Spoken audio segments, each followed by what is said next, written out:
پس چرا ثبت نشدم؟ کجا ثبت نشدی؟ تو وبسایت دیگه، وبسایتت. از کجا فهمیدی ثبت نشدی؟ آخه هیچ ایمیلی دریافت نکردم. خب ببین حتما با کسی دیگه ای ثبت نام کردی. یادم نمیاد که. یه بار دیگه ایمیلتو چک کن. بذار ببینم.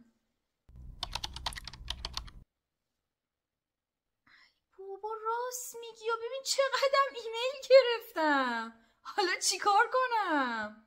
خب ببین تو دو تا راه بیشتر نداری، یا اینکه با همون فردی که ثبت نام کردی ادامه بدی، یا اینکه 2 ماه از تاریخ اولین ایمیلی که از اون فرد دریافت کردی ثبت کنی و بعداً وارد وبسایت من بشی و با من ثبت نام کنی.